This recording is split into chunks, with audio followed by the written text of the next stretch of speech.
Farron, and we are live with the Understand Photography Show, where we talk about travel and nature photography.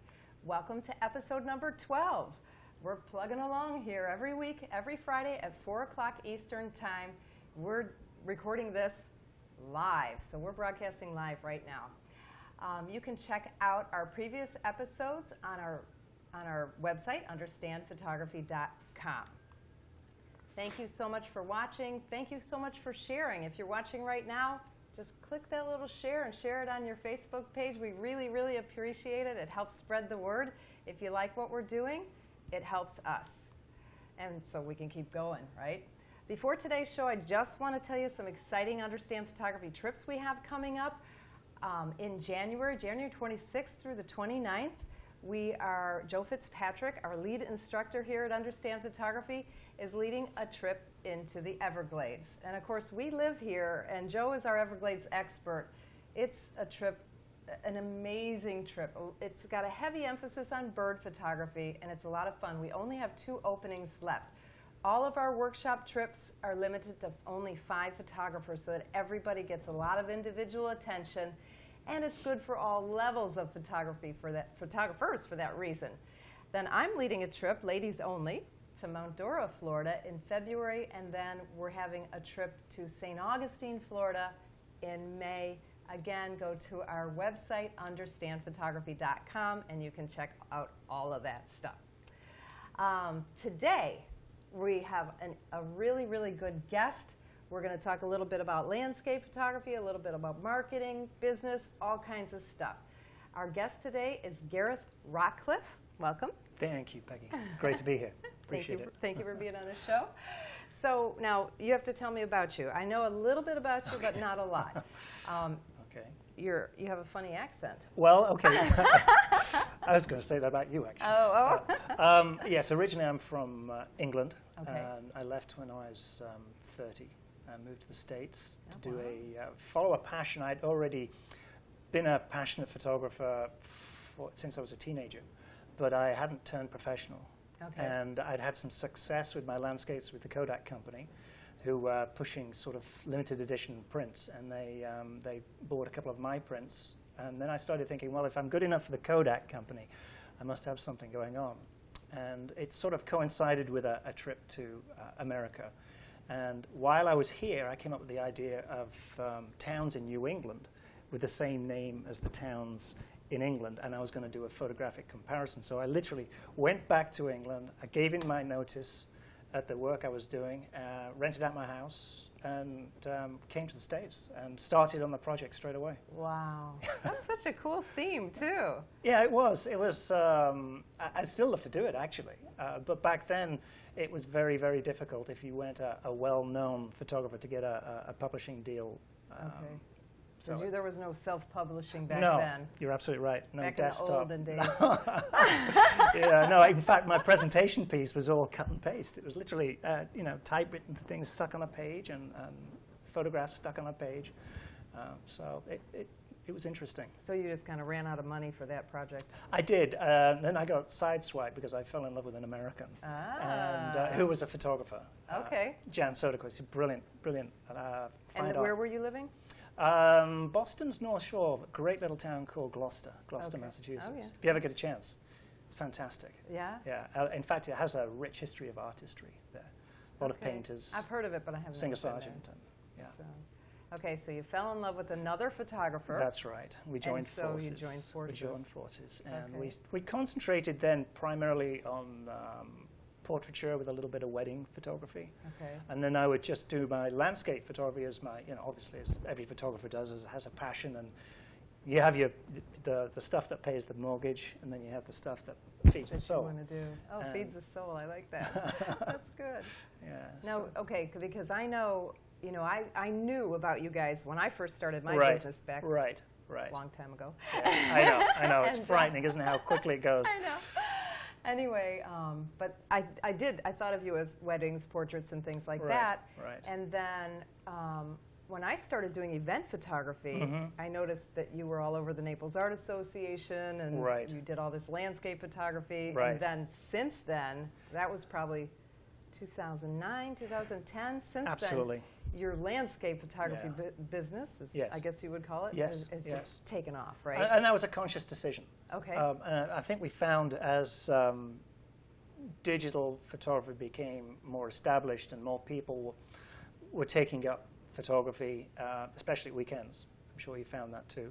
So competition got really tight, and we found that the pricing was coming down.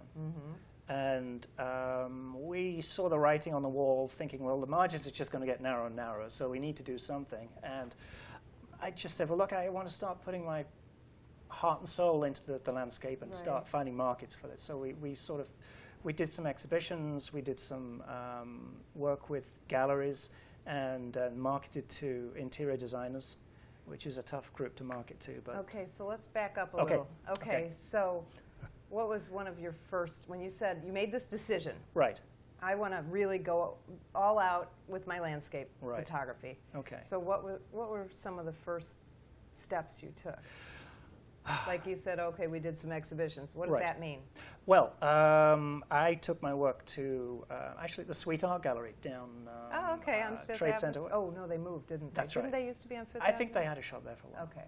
And she saw the work, and I think this was probably about 2007, 2008. Okay. And I put some big pieces up. I had 40 by 60s Oh, wow. that I printed myself and framed myself.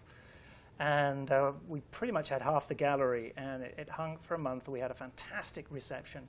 I sold half on the first night. God. I know. And she said later, Dee Dee Sweet, she said, Gareth, you're the only photographer I've sold this many prints of. Oh my God. So it was another encouraging moment. So that was one of the first things you did, too. That's one of the first things I So did. you said, okay, I can Right. do this. That's right. It sort of feeds the engine. Okay. Yeah. All right, so what else? Tell me some more. well, Tell me then- some more specific things you did. Well, it's interesting because everything it's only on reflection. I mean, you start with a passion. I'm going to do this. I'm going to move forward in a different direction, and you do little things. So you do, you send out postcards to designers and people and architectural firms, and you do exhibitions, and you put work up in the right kind of restaurant, maybe not that you really have a chance of selling a whole lot, but you're exposing your Right. name and the work, which is so it's just part of your marketing. So you were, okay, so let's take the interior designers and architectural firms. Right. Your goal was for them to buy your art Correct. in their And then show. place them into. In fact, I think they're probably the hardest group Are they? to market to. Yeah, because everybody is trying to hit them. Okay. So over the years, I've managed to sort of forge some personal relationships, and so you don't get a call every month, but if you have enough of them and you get a call from every one of them once a year for a specific project, then all of a sudden, it's a bit like selling insurance. Over time, you build up a network, and over time, that network starts to sort of Okay. give you a lot of return. Now, So- now what about the Naples Art Association? Mm-hmm. Okay, a lot of people here, there's a good local art association Right. wherever they are, and they Right. might be in, Boston, Right. maybe Gloucester. Right. Is that how you say Gloucester? Gloucester, yes. Gloucester. Spelt Gloucester. I know, I've seen that. Weird. Gloucester. Gloucester, yes. Gloucester. Yeah. Anyway, there's people with there's an art association in Bonita, and Right, right. So what did you do? Because that's when I first started noticing you. Well, so did they help you, or did you have an exhibition I, there? Or if you did, how did you? Right. Interesting. First, you have to join. You have to join, and then you have to get engaged. So, not to be married. You were already married. That's right. 20. What'd you say? 28 years. That's right. Congratulations. Thank you. Good for you. I think it started joining just to find out what was going on in the local area, meeting other artists, photographers, creatives. Right. But I entered some exhibitions. Some competitions. Okay. So first one I entered, I think I got second prize in it. So then your piece is up, and then you're invited to the reception. So you meet people. So you just start establishing yourself by doing that. And Did you meet any collectors at some of these receptions? I've had, yes. When you say collectors, I've had people who enjoy buying art, sometimes for their business world. So I actually had a businessman see the work, want to see more, and buy a bunch. And actually, we've had a relationship ever since. So, okay. Which is nice. All right, that's nice. So the decision to move towards doing more landscape photography was still running. You don't drop everything else you're doing, so you're running simultaneously, with the emphasis that over time we're going to, sort of move into that direction. Right. And so you were working a lot. Is that yes, what you're trying to say? yeah, no, well, like 2 jobs. Well, you know how that goes. I do. Right. I mean, you can't be a photographer and not work a lot. 7 days a week, pretty much. Yeah. As much as you try not to, a lot of us work from home or close to home. And even when you're at home, you're Facebooking or you're Instagramming or you're Pinterest. I mean, it's pretty intense. Now, what about, actually, that's a good question. What about the internet marketing? Have you? Yes. What have you done there? I mean, one of the things that, I have judged many times at the Naples Art Association. Right. And so I'm judging with other artists who are, painters and sculptors and people like that. And they're like, they throw it up on Fine Art America and they think they're going to make $1 million. Sure. And so, but I thought, well, but people do go on Fine Art America, don't they? I mean, yes, they do. I haven't done it personally. So how have you done any? Well, you've done something that we're going to talk about in a minute. Right. Really interesting. Yeah. But before that, before you got to your Kickstarter campaign, which we're going to talk about. Right. Anything else on the internet? I think, obviously, a really good website is really important. Okay. For anybody, any business, if you're going to be taken seriously. So if you remember, I mean, 9, this all started happening 10 years ago now. No, 8 years ago now. Okay. So 8 years ago, the web was a very, very different place. And people's attitude towards it was very different. I don't think 8 years ago we were just getting smartphones, weren't we? Yeah. So things have been changing at lightning speed. So I think a lot of photographers are just trying to keep up with everything that's going. But that's for sure. and Facebook wasn't that big. No. Back then. No. So Facebook started taking off around 2009, 2010, and I know that because I believe Facebook hurt. I had a pretty good-sized children's photography business. Right. And I feel like Facebook is what kind of killed my business because all the young moms, they put up a picture of their baby and people will go, oh, you should be a professional. And they're like, okay. So they'd put up a website, but they didn't charge because they were building their portfolio. Oh, gosh, yes. And so I was like, I started calling my customers, why aren't you coming to me? Well, I want to. You're a better photographer, but it's my sister. It's 3 moms and my mom's. There were so many of them. Right. And they just didn't charge. Well. And how could I compete with you can't. free? No, you can't.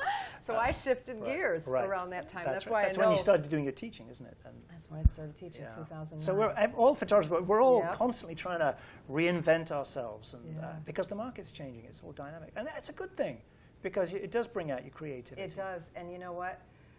The stuff I see, especially in wedding photography, is so creative right now. It is. Blows my mind. Yeah. When I first started teaching, and I had all these guest instructors at the time, and I started learning things like HDR and all these creative techniques that we never did in wedding photography. Right. Anyway, my wedding photography got so cool, but then everybody kind of caught up, and someone went way you don't have an beyond me. advantage for long. No. Well, before the internet, you know what it was like. You'd have a portfolio, and then you'd have an appointment with someone. You'd present the work, and people would never see. I mean, the general public would not see all your work laid out in one go. They'd see a photograph on somebody's wall and say, "Oh, who did that?" And then you'd go to their studio and you'd see all the work in one place.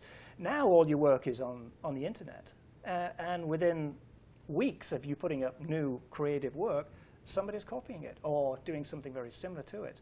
So on one side, it's exhausting because you've always got to be coming up with new material.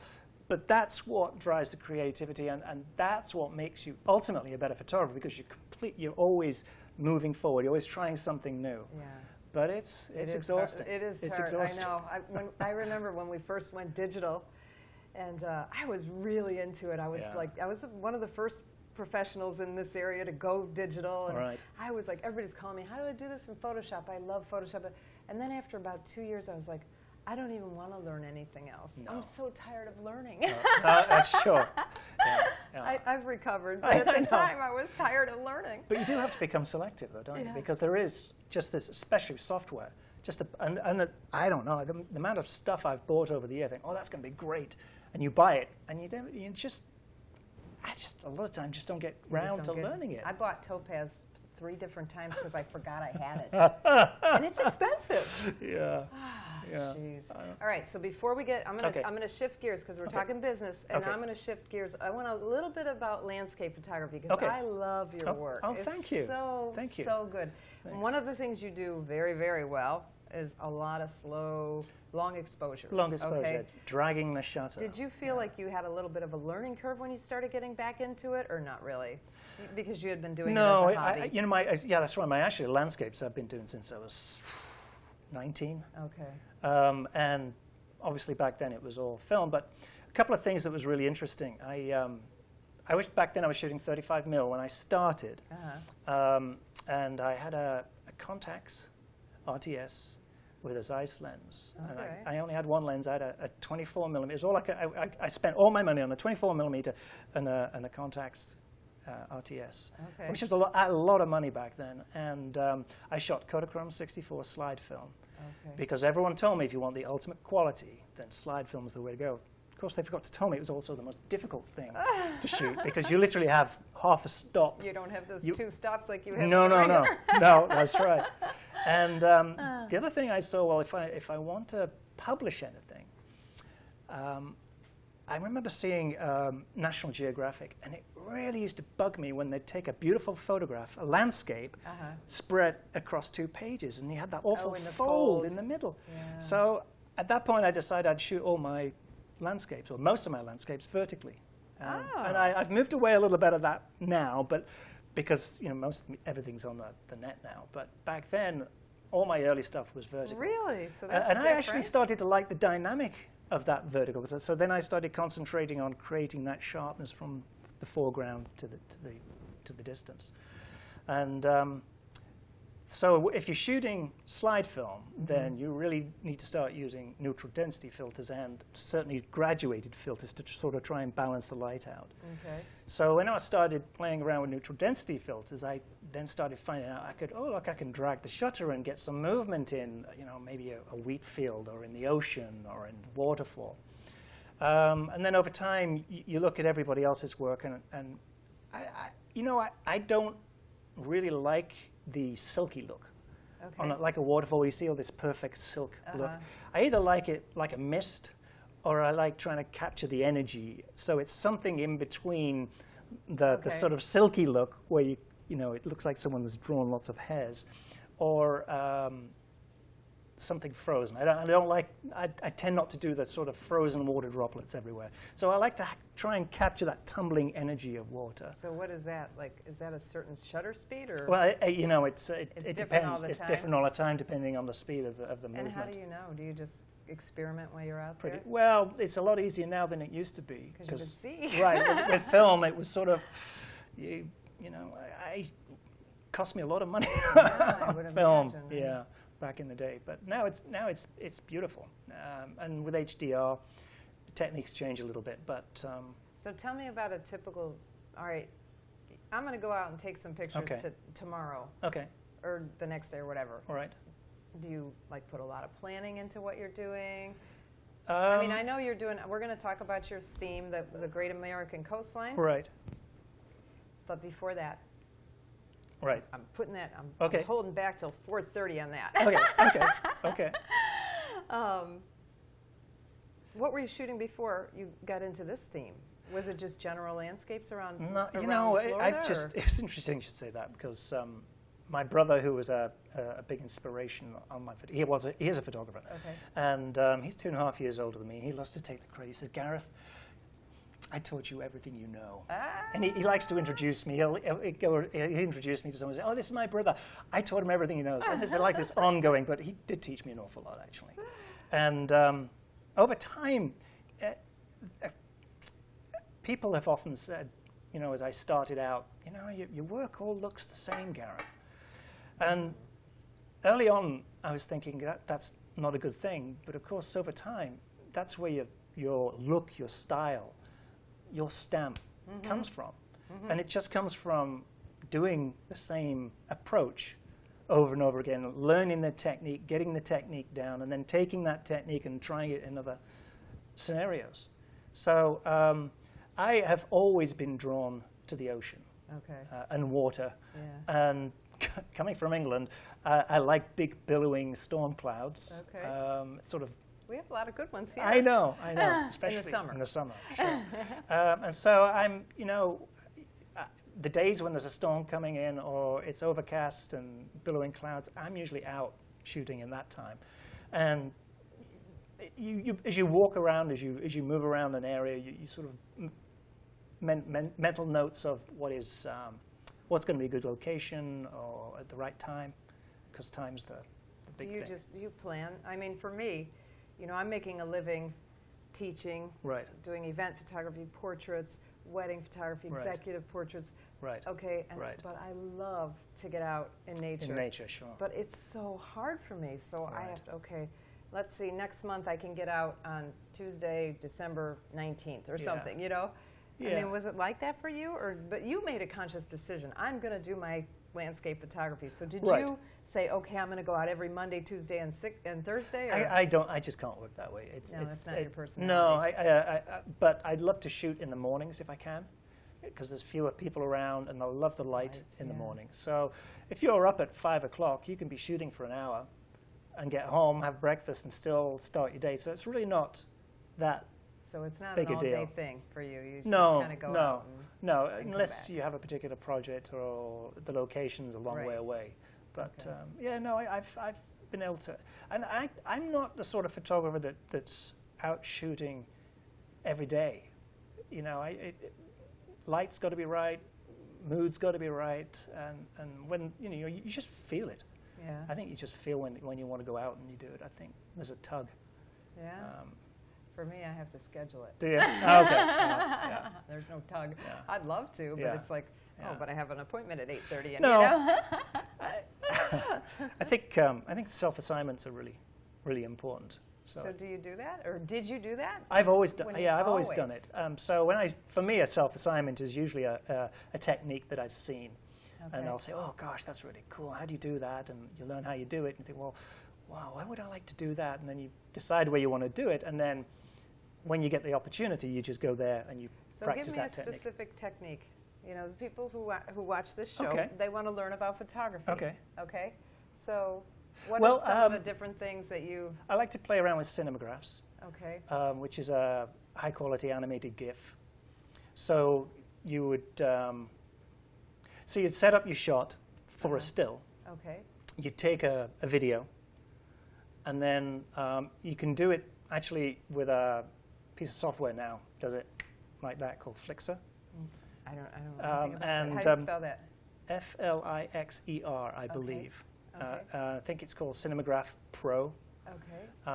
And so basically, in Photoshop, what you would do is you'd import the video with a piece of movement that you want, so like a moving piece of water.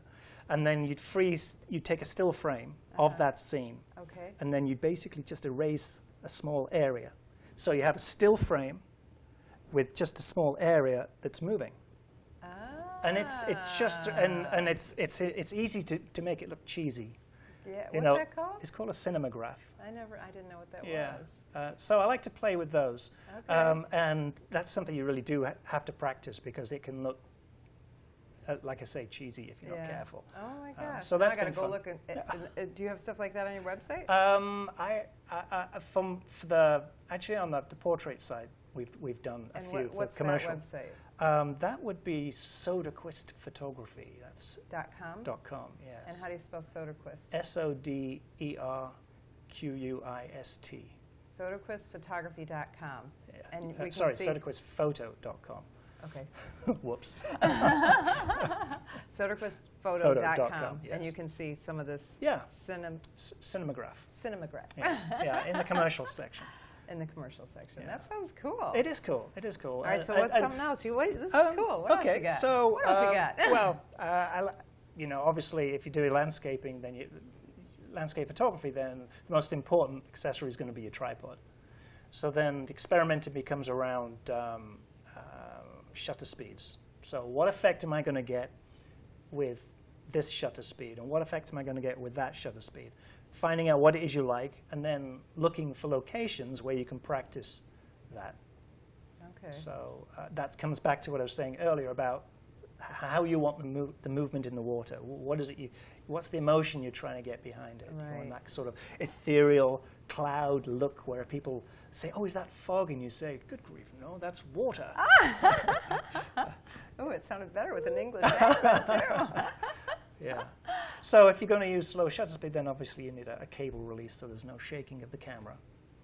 Now, do you have a digital one, or does yours plug right? No, I just plug Me it in. too, because number one, they're $8. Yes. And number two, they're more reliable. And if you're shooting at the ocean, you bet you're going to drop it at some point. I didn't even think Yeah. about that. Yeah. That's a good point too. Yeah. And the other bad thing about shooting at the ocean is it's just brutal on your tripod. Oh yeah. Yeah. So I've steered away from Gitzo tripods to Manfrotto actually, because you spend $1,000 for a Gitzo or $350 for a Manfrotto. So how long does a tripod last? I get through a tripod about every 2 years, believe it or not. Really? Yeah, Wow. Yeah. But I can get a little carried away with a scene, so sometimes I'm in the water. But don't they sink in the water? Sometimes, yeah. But usually they'll Not- bottom out at they'll some be point. okay. Yeah. Okay. Yeah. Or you get some rocks and you put some rocks down and you make it work. Ah, okay. But All right. So, any other landscape photography tips can you think of? I would say I like to do HDR as well. Okay. But even if I'm doing my primary exposure, the starting one, I always try to get everything bang on in the camera. So if I'm using graduated neutral density, so I can sort of balance out the sky with the So you're foreground. still using I the still use. filters. Yes, I do. I just Okay. think as much data in there as possible is a benefit. I do too. Yeah. As much you can get correct in camera. Right. the better, Absolutely. Because you right? can't create. You can't. I mean, you can take what you've got and make more stuff of it, but you can't just put something in there that's not there. So if you've got the information, yes, you can. Man. Sorry, what was I thinking? Yeah. So But yeah, composites, okay. for sure. Okay, Caught myself on that one. so you get when you start with your start. HDR photography, you Right. take three or I five. I usually do five. Five exposures. Yeah, one bang on and two either side. Two. One One stop. stop, over. one stop? Yeah, one stop, one stop. Okay, Yeah. one stop on the other Correct, side, yeah, and then yeah. what do you use to blend? Photoshop. Use Photoshop. I do. Yeah. In Ah. RAW. And I think what was it about a year ago? You right click on. I haven't ever tried the Photoshop Oh. HDR Oh, wow. because I have that Photomatics and it's Yeah. so easy to use. It is, and I've used that for years, but I think Photoshop does a more realistic job, personally. Have you tried the Lightroom? Because they do it now I do. I don't know. I'm still. I do most of my processing in Photoshop. Photoshop. So- Yeah, the bridge. It does everything I pretty much want too. it Yeah. to be And honest. Lightroom has a learning curve. Yeah. Not that I Yeah. fought it. I didn't want to go. In fact, my very first guest on this show was Arthur Morris, who's a big famous bird photographer. Okay. And he's like, I'm not using Lightroom. He Oh. uses the Canon software. Oh. It comes free, and it's Right. such good software. And that's Yeah. why I didn't want to, because I was like, why would I switch? I've got this great software that's Right. free from Canon and Right. easy to use. Right. Right. But when I started teaching, I had to switch because everybody uses Uses Lightroom. Lightroom, So I had to yeah. learn, you have to go with what the Yeah. masses, No, and I like to use it for bulk processing. Yeah, It's really good for that. it is. Are you a Nikon shooter? No, Canon. Canon. Canon. Okay. Yeah. Can't wait to get the Mark IV, 5D Mark IV. Ah. Yeah, I'm really excited about that. I Is thought that I'd on let your, the first is that batch on your go through. list? Yeah, I think before the end of the year. Oh, So that's like a month. I know. Try and write it off this year rather than take it into next year. Your wife, what you want for Christmas? I know. I know. Yes, it's expensive. Yeah. Oh, but, yeah. it's probably the Mark III has been the best camera I've ever had. Oh, okay. Yeah, it's been absolute rock solid. It's been all over the world with me. It's been dropped, kicked. It's been in pretty much. It's been Drop in rain. Yeah, it hasn't touch wood. It hasn't let me down once for anything. Now, do you have favorite lenses? It depends on the subject. I think my favorite landscape lens is the 17mm tilt shift. Oh. Because that is just tack sharp from edge to edge. Now, how much does that lens cost? It's $2,500. $2,500. Yeah, so, Wow. yeah, and it's got the big curved front element. So the filters are sort of oversized, and they're expensive. I think a set of filters cost me $700. $700. Oh my right, gosh. that's just for ND filters. Oh my gosh. So but I shot 75% of everything I did on the Great American Coastline with that lens. Did you really? And I've been making 40 by 60 prints from it. They're just beautiful. They're just, it sort of makes you wonder, well, why do you want to change the camera, really? Yeah, if it works, why? If it works. It's probably the 4K capability and Wi-Fi from it. I think that's going to be. What will you do with the Wi-Fi? Well, Wi-Fi is great for social media. For where you're out, you're just taking a great shot. So what we shoot with RAW and small JPEGs, and then you just post them on social media from there? Just take the JPEG over to your iPhone. I process it in Photoshop PS or Camera Plus, and knock it out. And just while you're out there. And while you're out there, so you're still enjoying nature and the scene. Oh, you that's don't have to cool. find a coffee shop with Wi-Fi somewhere. So yeah. Ah, that's so cool. it's got some great. Yeah. They're tools of the Plus, trade. as a photographer, we always want something new, right? It's like you need more. I know. Joe Fitzpatrick and I put together a video training course called The Comprehensive Guide to Photography Lenses, which is available on our website at understandphotography.com. Anyway, we brought all our lenses. It was just sickening how many lenses the two of us between us. We had, I don't even know. Yeah. Joe, how many lenses did we have? Too many, but not enough. I like that answer. We had so many lenses between the two of us. It was crazy. And I keep saying, I got to sell some of these lenses. I don't even use half of them. Because you do get your favorites. Oh, without a doubt. I think my favorite portrait lens is the 70 to 200. The 70 to 200? Yeah, do you 2.8. Now, you know what? I hardly use that anymore. In fact, that's one I keep saying, I need to sell that lens because it's so heavy. It is heavy. Yeah. When I was younger, it wasn't as heavy as it is now. No. It's gained weight. So, but anyway, my new associate photographer, Sierra, she's been using it, and she's 22. Okay. Yeah. But she complains. She's like, this is heavy. I'm like, yeah. It's a lot of glass, though. I know. It's beautiful. It is a nice lens. It looks, I don't know, the first time I used that was on the, I don't even remember the original 1DS. Oh, yeah. Oh, what a camera that was. That was a heavy camera. It was big, and with that on it, too, I mean, you were getting a workout. But beautiful, beautiful images. Oh, that's funny. Yeah, smooth as silk. Interesting.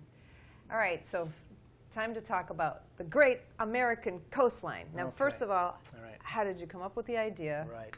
Now, it sounds like you've had a history of coming up with themes for your photography ever since you started. The themes, it sort of fits in with the self-assignment thing. Okay. It sort of helps drive the creative forces, and it's fun. Jan and I, we'd been working, actually, doing a commercial job up in Acadia in Maine for the Jackson Lab. And we decided to make a vacation up there, and we love to RV travel, so we have a vintage Airstream trailer, and we took that up to Acadia. And after we finished the commercial gig, we had about 2 weeks that we decided to spend all around Acadia National Park. And I got some great landscape pictures. And I remember saying to Jan, I said, sweetie, if I could do this all the time, if we could just keep going down the coast, can you imagine the work I could get? Because it was just, I was on fire that particular summer, and it seemed like every time I went out, I got a portfolio piece. And Jan just says, well, why don't we do that? Why don't we make it happen? And then we filed it away. This is what we're going to do, and that was 2009. Okay. Just when the market was just terrible, and basically that fall, the phone stopped calling, like it did for a lot of photographers. That's the year 2009 that I said that it was so hard for me too. And it was just, I mean, we had the whole fall, because we started our business in Massachusetts, we had a lot of clients up there, And we had everything booked. I think we had about 15 bookings, and every one of them cancelled. And then we got back to Naples, and everything we had lined up in Naples cancelled. Oh my so And the next few and then years, you have both of you into photography. It's not like one person No, had a that's nice right. steady gig as a nurse or a doctor or something. Right. So the next, it was sort of time to reinvent ourselves. So at that point, we shifted into the commercial market, and the 5D Mark II came out with shooting video, Okay. and it coincided with a call from a commercial client who said, "Would you be able to do some video interviews?" So I said yes, and then I got on the internet and figured out how to do it. And we got the gig. Yeah, and so we managed to move the business in a slightly different direction, get through that economic downturn, and then I think 2013, we started hearing about crowdsourcing and crowdfunding, and this name Kickstarter kept coming up. So we checked out Kickstarter. The commercial business was going well. We're getting money coming in, and then Jan and I, we said, "What about that project?" And about doing the coastline. Originally, it was just going to be coastline, and then we had some good friends say, "Well, I think you need a bigger name." Okay. And then we came up with the Great American Coastline. And If you last week's show, we had an art business consultant. Okay. And niching, and coming up with your theme and your look. Okay. You know, you're saying all the things that she said you need to do. Oh, that's good to know. So Yeah. keep going. Yeah, no, sure. So we did some research into it, and we said, well, if we're going to do this, we want to do the West Coast, because that's a part of America that we hadn't really explored, and we both really, really wanted to see it. So we made plans to say, well, okay, if we start in San Diego, and we drive all the way up the coast to Cape Flattery in Washington, that would be the project. Wow. That's a dream road trip for me. And it was, so we basically went on the Kickstarter website, and they tell you, you've got to make a video, you should you should have a launch party, and you should market to everyone you know, your friends, your family, your customers.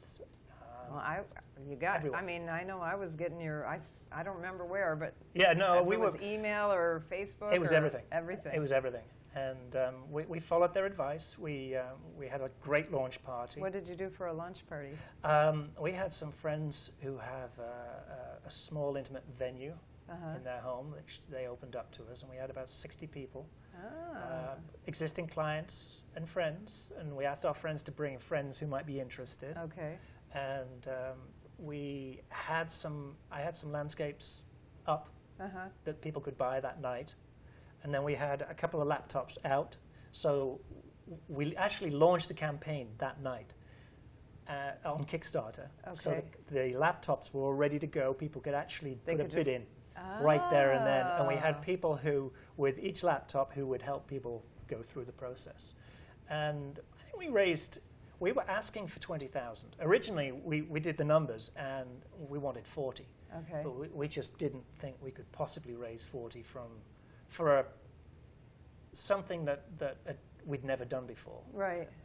And so we decided to dial it all the way back to the absolute Bare minimum. bare minimum of what we'd need for sort of gas and everything else. Because how long was your trip? It was 3.5 months. Okay. All right. Go back up. Okay. Keep going back to the launch party. Okay, so the launch party was brilliant. I think we got about 5,000 that night Wow. on pledges, and I sold another 2,000 in prints.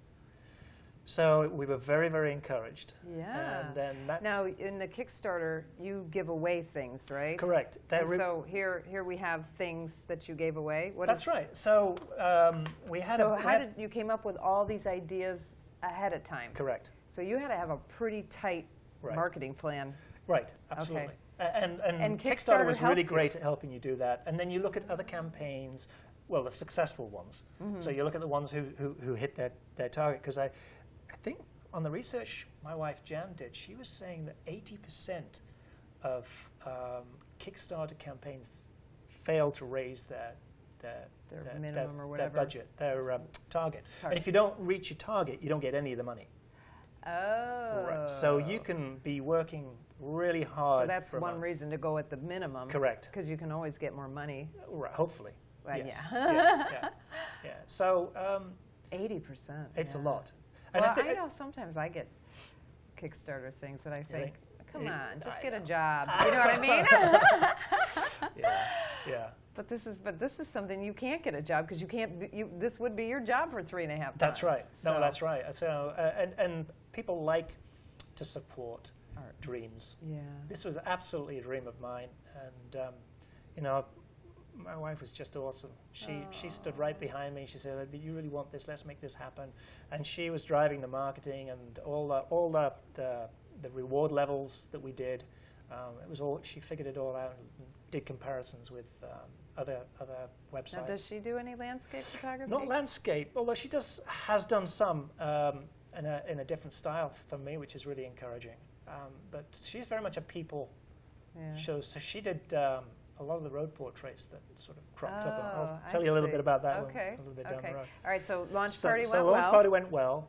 So then it's a case of watching the numbers and getting, we had a constant contact email campaign. So it was 30 days for the Kickstarter campaign to raise the 20,000. 30 days. 30 days. Wow, that's not very much time. No, but they gave a sense of urgency. You can do longer, but I think we felt we wanted to keep that zap, that pizzazz going. And after the launch party, we were all jazzed up, and so we then followed up with I think every 10 days we did a constant contact email blast. And I must have been on your list. You were. I remember seeing a lot about it. Well, and then in conjunction with Facebook as well. Okay. And it got down to the last day. We were really close. We were about 19,000. Oh my gosh. And then on the last day, it just went through the roof. We got 24,000 in the end. Ah. So that was great. And so the lowest level was a $50. Here's $50. Go follow your dream. And you didn't. And they they didn't get anything. And they would just get the what they- first. We would do a newsletter. So they would get a newsletter, and they would get all the new images that we came up with. They would get to a special gallery so they could see all the new stuff before it was released to social media. I see. We did a coffee table book, which is this is what we did. Okay, So we'll note it it's down. 11 by 14. Oh, it's beautiful. Yeah, and we just did this strictly just for the Kickstarter contributors. Okay. So this wasn't intentional to sell, but do you sell this? Not at the moment because this was all a big learning curve. Okay. So we originally, when we started this, I was just going to do a sort of an Apple-style book, Right. just to fulfill the Kickstarter. But the work came out so great. Yeah. We sat down. We said, well, we can't do this. We have to do something that's sort of that good. Right. So we went to Blurb, which was probably the most expensive thing you could do.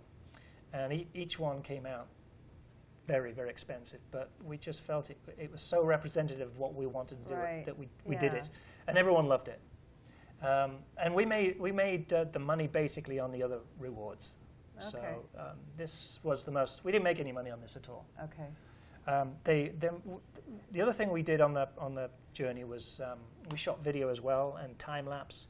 Oh. And we have a thing that we market as, we call it a videage. It's a collage of moving stills and time lapse and slow mo and then video clips. Okay. Hybrid photography basically. Okay. And we put a 30-minute show together, which we call an audio-visual meditation, because we found this fantastic musician called Kevin MacLeod.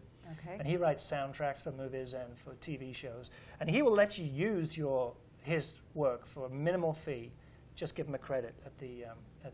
Wow. And he's fantastic. And right across the board with the types of music. So this is just a sort of a sit back and let the images flow over you and listen to the music. And, that sounds fun. Yeah. Just kind of relax and look at beautiful pictures. Yeah. So that did very well, and so the rewards, I think we did 6 different rewards. From the top one was I think a couple of fine art prints, big ones, 36 by 48s. Okay. So we did a little bit of everything. No, but was that enough money? It was enough to make it happen. Okay. And then it cost us more money. So we you had a just lot of skin dipped in. into your savings, Right. basically? Yeah. What did you do with your business while you were gone? That Suffered. suffered, yeah. Why didn't you send it to me? It was interesting because that, as you know, things slow down in this summer. particular area in the summer. So timing-wise, we were gone July, August, September. Oh, well, there's not much business anyway. So and it's one of those things, you know. It's that, do I take my foot off this to go here? Yeah, There comes a point you when have you've to just pick got to up. let go of that to go there. And this was one of those. It was definitely one of those scenarios. It was Scary. People have said to me, "What was it like, Gareth?" And I said, "Well, it was more. It was more creative. It was more exciting. It was more exhilarating. It was more scary. It was more expensive. Oh, jeez. It was just more. But you know, the great things that came out of it far outweighed all the scary things and That's the awesome. frustrating things. See, And and ultimately, it all paid off. I mean, Yeah. ultimately, over time, there's been so many things that have spun off from it that it was. All right, well, tell me a little bit about the trip itself. Okay. So you packed up your little dog Yep, in our And- Airstream trailer, in your Airstream, and we drive 3,000 miles from Naples and you to went to San Diego. Okay, did you just go straight? I mean, Pretty much. yeah. It was. No sightseeing on the way. No. Because no. you didn't have time. We didn't have time. That's right. And then, So we get to San Diego, and have you ever had that little voice in your head at 3 o'clock in the morning saying, "What are you doing? are you crazy? Are you crazy?" I had one of those moments the night before we actually started. Oh, geez. And we got up the next day, I think, just before dawn, and we went to a location called Sunset Cliffs Okay. in San Diego, Ocean Beach, and right off the bat, I got this killer shot, Oh, my God. and then we walked a few hundred yards, and another killer shot, and from that point, it was yes, Oh, it was my just God. pure adrenaline up the coast, and it just got more and more so. It was fantastic. Now, how much planning? You know, I did a 6-week road trip this year, but Okay. it wasn't a photography trip. It was Okay. just a trip. It started Right. because my son moved to California. Okay. So I said, well, his wife went early because Right. she got a job. Right. So she left, and then I said, well, I'll drive you. Right. So, you know, packed up my little minivan, and we drove and had a 9-day. Right. But it was so much work to It is, plan just to yeah. do sightseeing. I wasn't even Yeah. I was taking pictures, but, Right. you know, as a tourist, not as a photographer. Did that make sense? Yeah, I know what you're saying. So, I Yeah. mean, how much planning went into this? I mean, Well, we didn't. you had to do all that marketing, and then you Right. also had to do all this planning to find the right places to take pictures. Right. Do you have any advice for the viewers on I how do you found- find the best places to take pictures? Unfortunately, you've really got to be there because I mean, it's really a case of just going to a location, looking at the lay of the land, talking to local people, and I actually found Google Earth to be really helpful too. Sort of looking for. I like interesting structures that have nature's sort of bashed away, Oh, worn yeah. out, and then the ocean's bashing over. I like things like that, or things that are worn out. And you can get a lot of that from Google Earth as Okay. you go up the coast. But we found the best was just talking to local people. So we So literally you got to San Diego, and Yeah. you knew, though, the first spot where you were going Right, to go, and right. then you meet people and and how do you meet the people? well, in fact, Sunset Cliffs came about from a conversation at a bar the night before. Oh, you got to go to the bars. It's the only way. It's the only way. You didn't know that? Yeah. Oh, yeah. that's so No, we were funny. we were having dinner, planning out the next day what we were gonna do. We knew we wanted to photograph in Ocean Beach. Okay. It has this really cool pier, and as we started this conversation up with people, and so you say, well, so is there any really cool places around here that people like to hang out or like photograph? And they just, you got to check out Sunset Cliffs. There are all these sort of limestone cliffs that are all worn out, and they're just fabulous. So that's where we started, and it was just exhilarating. So now, the end result, the final product, okay, this is Right. one, but you're not even selling it. Right. The final product is just a portfolio, not just, but I mean a portfolio of work? It is a portfolio of work that can be revisited and expanded. Ultimately, I'd love to go back and hit some of the places we missed at a different pace. It was a brutal pace. We were moving about every 4 days. Okay. So Jan would try and find places for us to stay. So we'd look at the coast and say, well, we definitely want to go to Big Sur. We definitely want to go to Point Reyes. As we go up. So there's certain areas we knew we wanted to go to. Right. So her job was to find locations where we could set up that was close enough to the potential spots, and that proved to be difficult because of the summer. It was busy. Oh, that's their season. That's right. It's our off season here in right. Southwest Florida, but for them it's season. So July and August were tough. September was a breeze. Okay, that's a slow month for everybody in the whole country, I think. Great for photography. So 3.5 months. Right. Where were you towards the end? Because Jan had a bad accident. She did, yeah. We were in the peninsula, Washington Peninsula, Cape Flattery, and the Olympic National Park. So were you in your last spot? Yeah, we decided that to was stop. a fluke that she got hurt there. Thank Well, God she didn't get hurt earlier. We took a motorcycle with us because I love to ride, and we pretty much shot everything we wanted to shoot, and we decided to sort of have some fun downtime. And we took a ride in up a place called Hurricane Ridge in the Olympic National Park, and there's a lot of deer.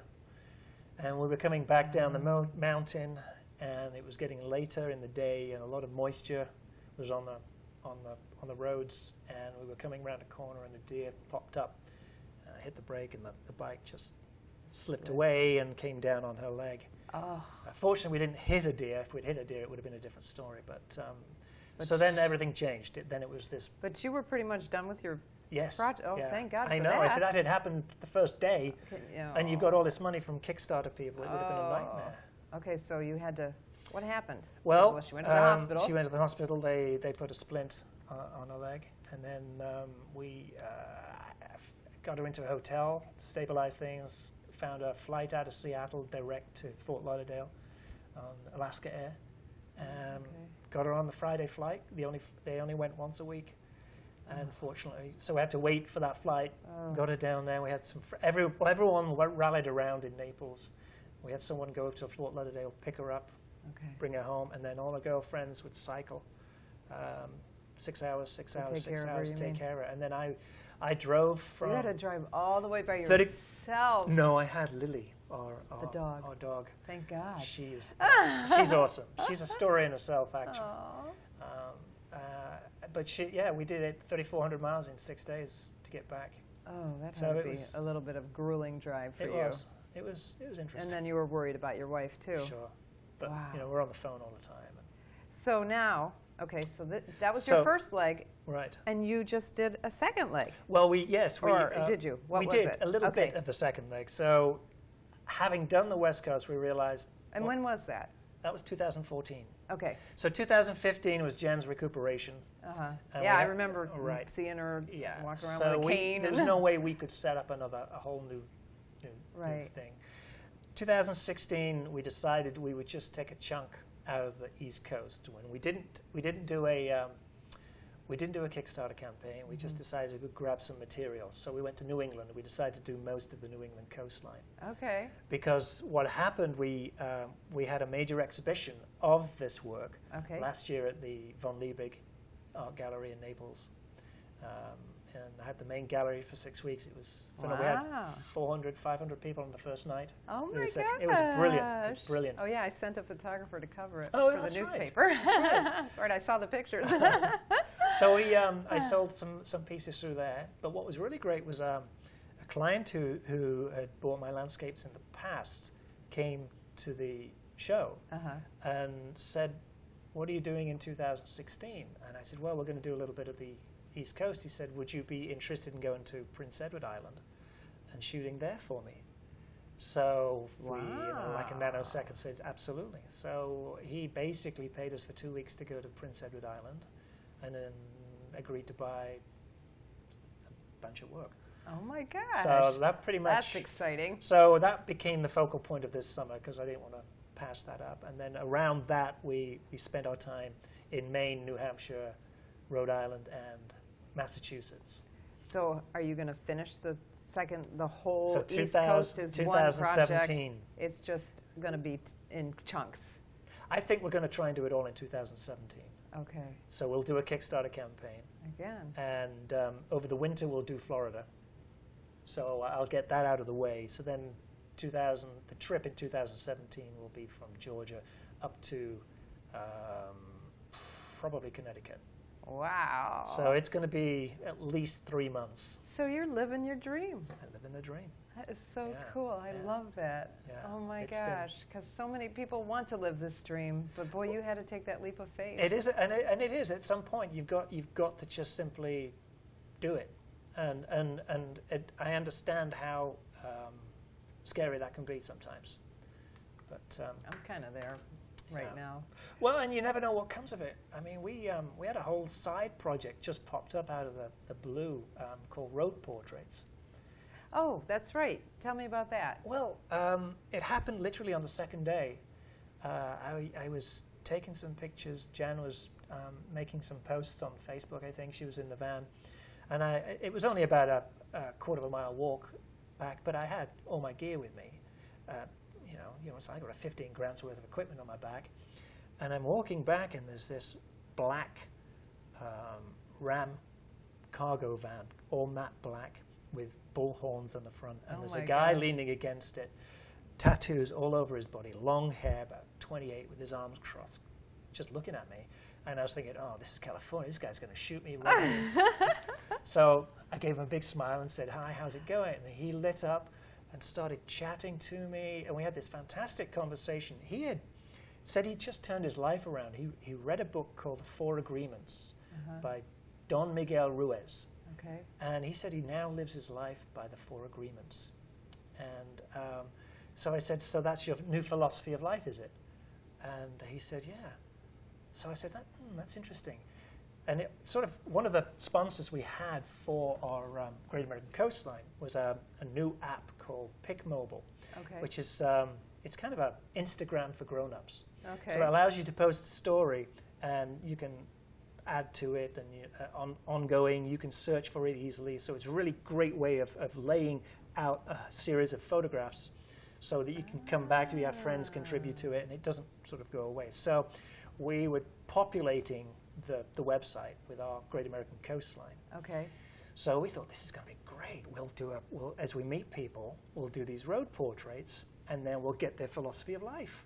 Oh. And so it was weird. We'd be out in the middle of nowhere, and then someone would just come up and start talking to us, and Jan would write down, their thoughts about life, and then we'd post them. And I tell you, we got as much response from that on our Facebook page and Pick Mobile than we did for the landscapes. Wow. People love to hear other people's stories. That's very true. That's why this is an interview show. Because So Pick Mobile, P-I-K Mobile.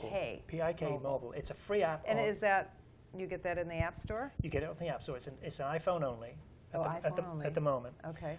So if you just at Gareth Rockliffe, all of my stories are on there. So the road portraits are on there. Everything, 3 months worth of images from the Great American Coastline is there. Gosh. The drama of the drive back Oh my gosh. to get back to Jan, that's on there.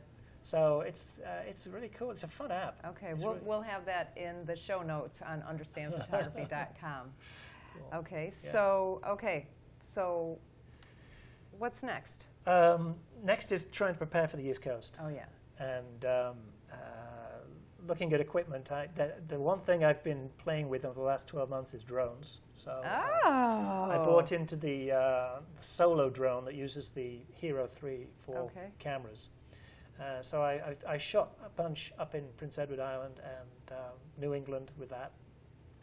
I just ordered the new what's it called, the Mavics, the new Mavics. It's because it's really, really portable and has a 4K camera on it. So I'm really excited by that. It's got some really nice features. I like the idea I can just put it in the same bag as my cameras. Okay, so it's not as... It's really portable, so it's like the ideal setup. How do you spell that? You don't know. I think it's Mavix? I think it's Mivix. Okay. I think. We'll find out and we'll Yeah. put it in the show notes. Yeah. Okay. So that's going to be an So- expansion of what we've been doing. And that would go nice with your, what do you call your hybrid video? Oh, that's right, the videage. That's Right. videage. Yeah. Videage. I That mean, would be- it's another perspective. I So you love get the that. ground perspective, and you say, well, this is, yeah, That's it's really going to. I'm cool. excited by that. Oh, I love that. I know. The hard thing, I guess, is not getting bogged down with too much equipment. Yeah. Which is what's really cool about the whole Canon D series with the video, the DSLR craze with the video. I love the fact that I can shoot high definition right there video without at the same pulling time. out a separate camera. Yeah. and- The only problem is the tripod thing. I've never really found a tripod that will do both. So I'm always carrying two tripods, and that's you need a fluid head really for smooth for video. Yeah. I never and thought it doesn't of work that great for Still stills. shots, so. especially with you with long exposures. Right. Yeah. Right. Wow. So now, how can people find you? Facebook Facebook is is Gareth Rockliffe Landscape Photography. Landscape Photography. Right. All that. All that, I'm afraid. Is that your vanity name too? Facebook.com Gareth Rockliffe Landscape Photography, or you don't That's even know? interesting. I don't know that. Because you can get a vanity Facebook name, you know. Okay. Because mine is Facebook.com/understandphotography I think it might or /avant-garde be. Yeah, I think it's images Gareth for- Rockliffe / Landscape Photography. Okay, I, we'll look it up. And your website is is GarethRockliffe.com. Gareth Rockliffe, And we have a site just for the Great American Coastline, which is GreatAmericanCoastline.com. not the. Just No, just GreatAmericanCoastline.com. GreatAmericanCoastline.com. And again, all this will be in the show notes on understandphotography.com. Do you have anything to add? No, I think the most important advice I could give everyone was have fun with photography. Because I love it now as much as I did when I was 18 years old. Oh my God, I love to hear when that. I'm one of those sick people, even when I'm at home, I'll pick up a camera just to, I love it. I just love it. I think you do have to. Last night I did a talk on creative in-camera techniques because again I like to sit at the computer but not as much as I used to. Right. But somebody came up later and they're like, "How do you come up with all this stuff?" And sometimes it's because I'm bored. That's good. That's good. So you kind of have to stretch your creativity, It's and play. then all of a sudden it becomes fun. It's play. So That's really, there's so much you can do with photography. Yeah. Speaking of which, next week's show, we're going to talk about extreme sports photography. My guest is Dennis Axer, who does a lot of kite surfing photography. And again, all the show notes are going to be on Understand Photography. Our motto at Understand Photography is we simplify the technical. Thank you so much for being my welcome. It's been a guest on the pleasure. Understand Photography Show. And this is Peggy Farron. I'm signing off. We'll see you next Friday at 4 p.m. Eastern Time on Facebook.com/understandphotography.